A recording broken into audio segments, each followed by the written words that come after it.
Well, hello there, and welcome to my Almost Midlife Crisis podcast, the show that dives into that tricky time in our lives when we're not young, but we definitely aren't old either.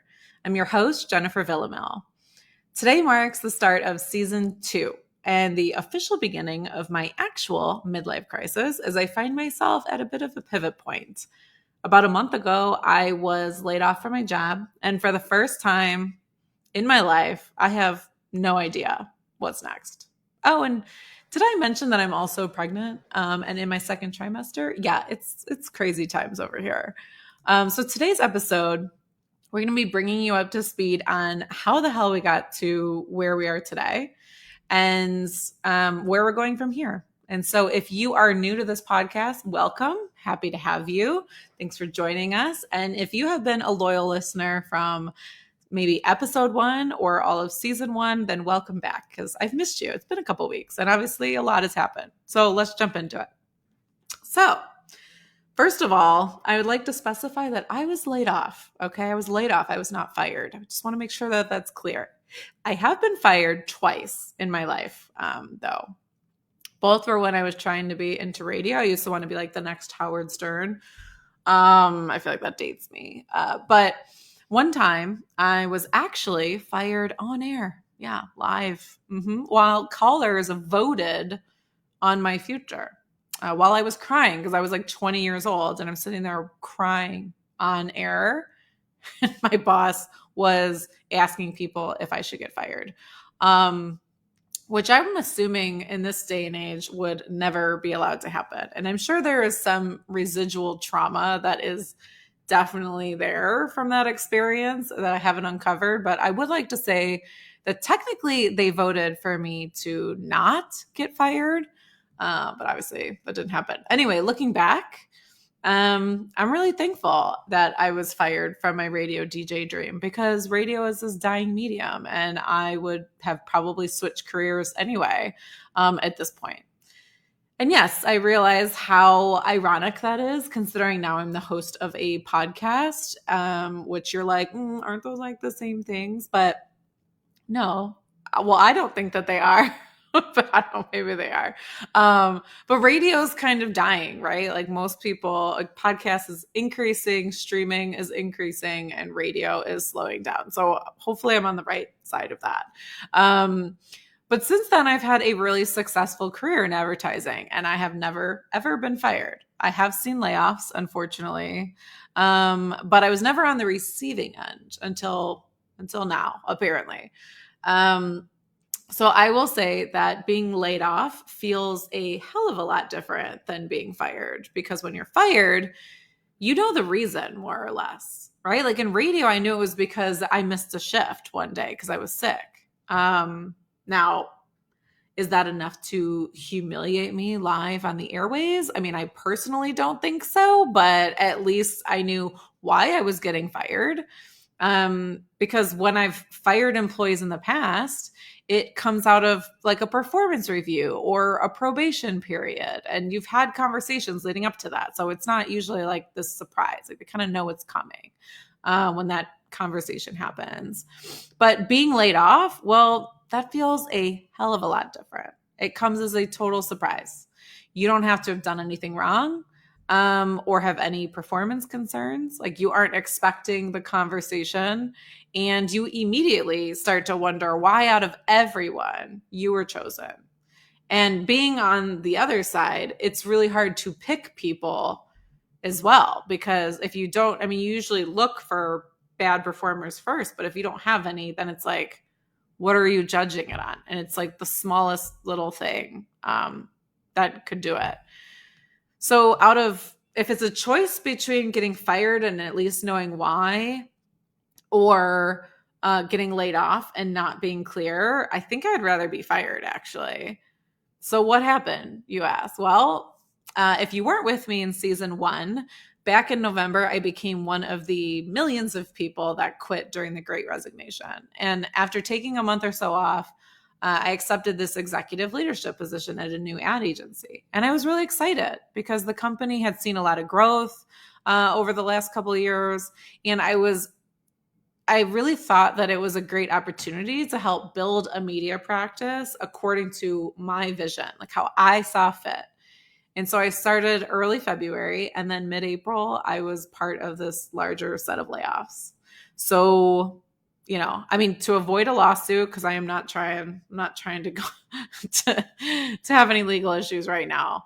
I'm not going to go into details about exactly what caused the layoffs, but hindsight 2020, I do believe that it was a blessing in disguise. But let's talk about that phrase for a second, hindsight 2020. Which 2020 in general, I feel like is just a trigger. Like that number for all of us is like a trigger for like multiple reasons at this point. But hindsight 2020, we've all experienced it. But I really thought that almost at 40 years old, which yes, it's like coming up soon, I could start avoiding this phenomenon and instead see it for maybe what's happening in real time and just avoid it altogether. And I guess in some ways, maybe I have gotten better at that. But is it ever going to be like, will there ever be a time in our lives where we no longer experience hindsight 2020? Or is it just actually impossible to achieve? Anyway, I do think it was supposed to happen. Of course, this was after the initial shock and heartbreak and anger as they worked their way through my system because, oh yes, I went through all the emotions and probably heightened because I'm pregnant. And yes, we'll get into that at some point. But getting laid off while you have raging hormones makes for, I don't know, a bit of a roller coaster. But thankfully when it happened, my mom, yes, I am almost 40 and I needed my mom. Okay. My mom actually flew in on the first flight from Florida to help me get my mind off of it and help me work through it and just get to like that acceptance stage much quicker than maybe I would have done on my own. Because of course, the day after I found out that I was laid off, my husband had to go out of town. So instead of leaving me to my own thoughts, which, when you're angry and like going through all of this stuff can get pretty dark. Instead of just dwelling in my feelings for the weekend and feeling sorry for myself, when my mom came, we focused on the baby, which I realized that I hadn't even really allowed myself to focus on since I started my job like right before I found out I was pregnant. And I mean like right before. Like I started and then the next week I realized I missed my period and took a test. Great timing, I know. So we went to baby stores, we checked out strollers, we went to cribs, and I even bought my first baby item, which is this adorable little, I don't know, blanket. Like maybe you put it in the crib or the stroller. I'm not sure because this is my first one and I don't know what I'm doing. But it had a little elephant on it. It was cute. So when I was paying for the blanket, the cashier asked me if, they're like, is this a gift or whatever? And I've always said yes to that question, always, because I'm almost 39 having my first kid. I have plenty of friends that have had kids that I have bought gifts for. And I've always said yes to that. But this was the first time, it's super surreal, by the way, that I was like, oh, no. This is for me, actually. So I don't know. It's hard to explain, but it was a special moment. And so it helped that there was some, also while she was here, listen, there was some solid Netflix series right now. There's a lot actually, but the two that we watched while she was here, we were binging, or at least I was binging ice cream because I've had a bit of a sweet tooth. But the two were Pieces of Her and Anatomy of a Scandal. Both on Netflix, both mysteries because I love a crime show. And honestly, they're both so good. They will keep you just clicking that next episode faster than you can say another scoop of ice cream, please. Like it is delicious. The ice cream and the storylines. So you see, if I'm being really honest with myself though, I don't know what I want to do next in my career. I don't know. I've spent the last almost 20 years in advertising. And for the last couple, I have felt a bit lost. Like I go back and forth between considering just leaving advertising altogether and then getting inspired because maybe I saw like an article or a project or a piece of creative that I thought was really cool. And I've been finding it just harder to motivate myself. And I've had a reduction of passion that I have felt for this industry up until now. And I don't know, maybe part of that is due to this aftermath of going through a pandemic. I mean, the last couple of years has been crazy. And a lot of people, not just me, were questioning their choices during the pandemic, right? Like personal and professional choices. And that's one of the many reasons that caused the Great Resignation, which also did a whole episode about. And everyone was burnt out from this mixture of stressors over the last couple of years. Maybe part of it is natural because as we move through our careers and we get older and we've been in our careers longer, we're not always quite sure what the next step is.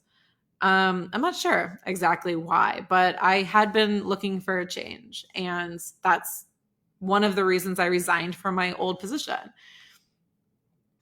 I loved where I was working. I loved the people that I was working with, but one thing led to another, and I just realized, actually, in this case, I didn't have hindsight 2020. I actually had foresight because I looked forward and I was like, this is not going to be where I'm going to spend the next 5-10 years. It's not going to be. And so instead I chose to take some time off and figure out what's next. And then I was approached by this latest agency, and I never really thought I would go to another agency. I just thought I was like done with the agency life thing. But the culture and the career opportunities were interesting. And even though the job was remote, which I also figured out it's like not really my thing. Like 100% remote is not, some people love it and good for you. I think I'm more like a hybrid gal. I like the flexibility, but I like to be able to work at home when I want. So the office was in LA. And so it also, I don't know, made us consider a potential lifestyle change, maybe a move to another state for like the first time. And that was exciting. And so I accepted the position. And I really did like what I was doing. I loved the people that I was working with. And I was excited about the opportunity to like make this big impact and be part of developing a strategic growth vision for the future. And as part of the executive team, I knew layoffs were coming. I just didn't realize that I was on the list. As I was putting the list together, I didn't realize that my name was on it. So when I got the call, I was in complete shock.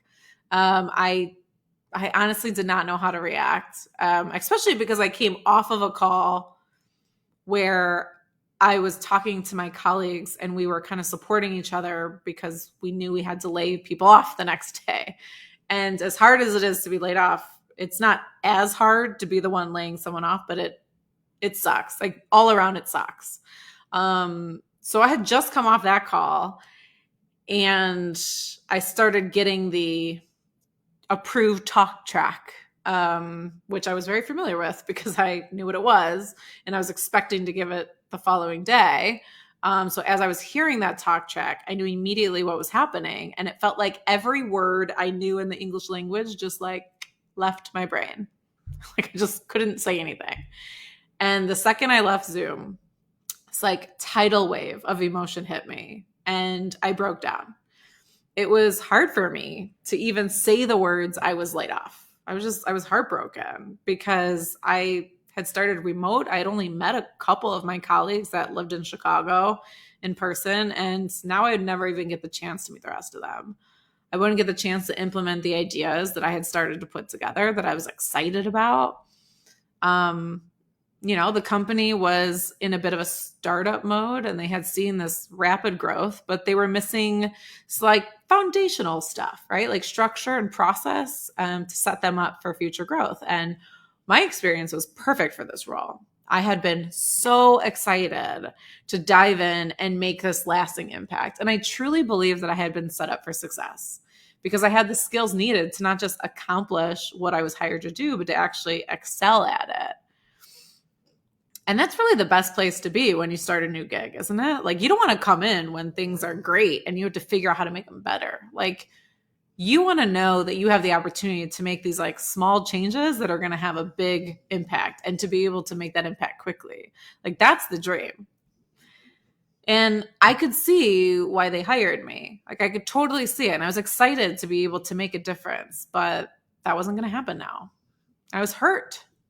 I had been doing a really good job. And all of a sudden because I was laid off, I was just second guessing like every single conversation that I had had and every meeting I had been in. Was it something I said? Was something wrong with me? Was there something they didn't like about me? Was I not good enough? Did I come out like too hot and like piss someone off? Like that's a joke. One of my good friends from my old job said that when I started, I came in like too hot. And she told me, don't do that in this job, which I didn't. I swear I didn't. If you're watching this, at least not to like Chicago or New York standards. I don't know. Maybe to LA, it's a bit of a different vibe there. So maybe like LA standards. I came in too hot. I don't know. But I just truly wanted to know why I was put on the list. And, for a elder millennial, imposter syndrome is a real thing. And my imposter syndrome was flaring up in full force. And that night I was tossing and turning the whole night, analyzing every minute I had spent with the company and being way too hard on myself. And I got zero sleep, maybe an hour tops. And I was angry. I mean, why the hell did they hire me in the first place? Like my interview process was almost as long as my tenure at the company. I had just announced my pregnancy 3 days prior, which like, I know what you're going to say. Like you should have sued them. They can't do that. And I'm going to stop you right there. I am not a litigious person. I would be if I felt like that was part of it. If I felt like that had any input into the decision, my ass would have been marching right into a lawyer's office. You better believe it, because that would be bullshit and it's not okay. So if you do think that that's why you got fired or laid off, like, please stand up for yourself. I genuinely, like deep down, do not believe that had anything to do with it. Because I know when these conversations started, and it happened, they were started before I told them. So, and just the company and the people, that wasn't a part of it. So I'm not doing it. I'm not trying to get the easy paycheck. It's just not going to happen. It's not my vibe. But what the hell happened? What kind of people hire an executive role and then 2 months later include them in layoffs when they helped also pick names for layoffs? That's messed up. And what kind of humans like lay off a pregnant woman? Now, all of these things are fair to be mad at. And if you get laid off, like you have every right to be mad at anything you want. Like be mad, feel the anger. Like you have to feel it. Just go through the emotion. But all of these feelings are very reactionary. They are emotional reactions, right? They're not rational. And that's what the angry stage is about. It's why we take time to process and to cool off before we take action. Because the worst thing you can do is take action when you are in the angry stage. Okay.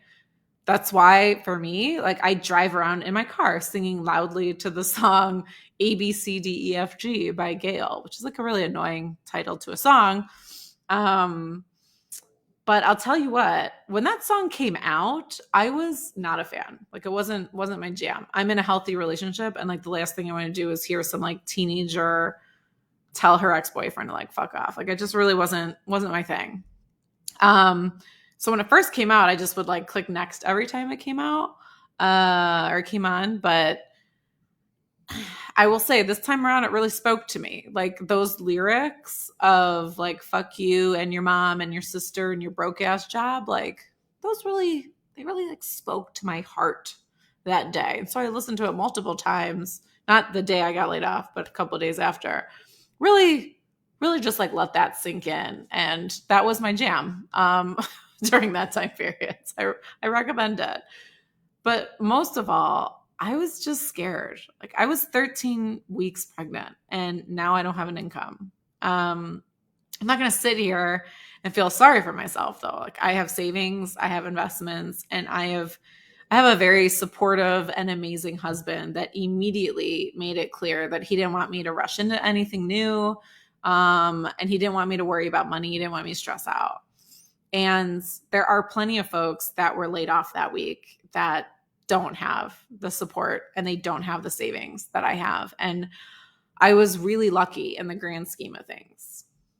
But I'm also recently married at 39, and I have been taking care of myself financially since I was 21. So while I understand that a marriage is a partnership, and right now Christian may be the one that supports me, and there may be a day when that role is reversed, I am not comfortable with that. The idea of contributing financially, of not contributing financially, makes me very uncomfortable. I have always paid my own way, and I've never owed anyone anything. It's something I actually really pride myself in. And also, we're having a baby this year. Babies are freaking expensive. Like, they are expensive. So the last thing I want to do is to be this cause of added stress as we look to these increased expenses of a child. And I don't want to drain my own savings before the baby comes either, because that's not responsible. I truly am appreciative of him, but I also love him, and I don't want to do that to him either. On the flip side, what the hell was I going to do? Unlike when you quit, you're thinking about what the next step is and you have like a plan. Maybe you started that plan already. I wasn't expecting to be laid off. So I had put zero thought into what's next. And I had no idea what the answer was. What did I want to do? Could I now say I'm officially burnt out on agencies? If I didn't work at an agency, what would I do? What path would I take? And how realistic is for me to start interviewing for another full-time position and then have to take maternity leave 6 months later? And I know that like technically it's illegal for a company to discriminate based on my pregnancy status, but from my perspective, it usually takes a couple of months to even get your footing in like the new role. And then it would be really disruptive to have to take 3 months off after only being there for a little bit. It would be such a momentum killer. And that's assuming that I found another job that I wanted quickly, right? Because listen, time is a ticking with this little girl, all right? Like, she might be on time, or what if she's early? I don't think she can be late because I'm old and they won't let me go past my due date. But like, I don't know. I don't know what's going to happen. I can't control it. How hard is my third trimester going to be? What if I get put on bed rest? Like, please, God, if there's a God, don't put me on bed rest. I think I might actually go insane if that's the case. But what if I'm really struggling, or with like being as big as a house? Like, I don't know. I'm already starting to show at 13 weeks. So I'm assuming that I'm not going to be one of those like lucky women that are just like walking around in the high heels and they still run around like it's no big deal at 30 weeks plus. Like, is that even real, or is that just Rihanna? She looks amazing. So I guess the big question is, where do we go from here? Well, I don't know. For the first time in my life, I have no freaking idea. And for now, I'm focusing on my passion, this podcast and writing. I've finished my first book, and sorry, I'm pregnant. I get hiccups. And it'll be available very shortly on Amazon and Barnes & Noble. I will let you know. But being a published author has been a lifelong dream of mine, and it's finally happening. So that's really exciting. And you know what? I'm going to enjoy my pregnancy because I only plan on doing this once. And by the way, don't start with the whole like, oh, you say that now, but just wait. Oh my God. Can I say, as a pregnant person, can I give you a PSA? Because maybe you haven't been told this. But if you are one of those people where someone said this is going to be my only, or I'm done having kids, or we're not having any more, or I don't want to have kids, do not respond with, oh, you just don't know yet. You'll change your mind, or like, stop. Just shut up. Don't do that. Don't do that. It's really annoying. It is really annoying. Don't be that person. Just because you decided to have more than one, like, doesn't mean that I will. Just because you wanted kids doesn't mean that she needs to want to have kids. Like, and guess what? If our minds change at any point, then it's our decision and it's our choice. It's none of your damn business. And it wasn't because you told us we would. What I don't need right now is being told that I'm going to have more than one. Like, let's just focus on this one. Let's focus on this pregnancy. Let's focus on having a healthy, happy child this time before we jump to the second. Okay, let's just calm down, folks. I just lost my job and I'm dealing with pregnancy hormones. So, like, just give me a second here. All right. So, after almost 20 years in advertising, I find myself at a crossroads. I have recorded 51 episodes of this podcast in season 1, which is crazy. And we talked about how the midlife crisis, sometimes it gets a bad rep. Maybe it doesn't have to be about buying a Corvette or dating someone half your age. Maybe a midlife crisis is an opportunity for positive change. Well, guess what? It's time to find out if that's true or is that just bullshit? Because now is the official start of my own midlife crisis. So season 2 is my journey of self-discovery and trying to figure out what positive changes I need to make in my life so the next 40 years are even better than the last. And I invite you to come with me on this journey. From rethinking my career to going through a geriatric pregnancy. Yes, you heard it right. That is the name of the pregnancy after the age of 35, and it is depressing. I hope you'll come on this journey with me, and I hope that through this journey, maybe you're inspired to start a journey of your own, because you know what? We can do it together. So rate and review this podcast. It's on Apple Podcasts or anywhere that you get your podcasts, and this is my YouTube channel, so subscribe so you get new videos that come out. And you can also follow me on my Almost Midlife Crisis on TikTok, Instagram, Facebook, and Twitter. Subscribe wherever you get your podcast and make sure you are always up to date on the latest episodes. And if you want the written transcripts, if video and audio are not your thing and you want written, then you can get them delivered right to your inbox at myalmostmidlifecrisis.com. Until next week.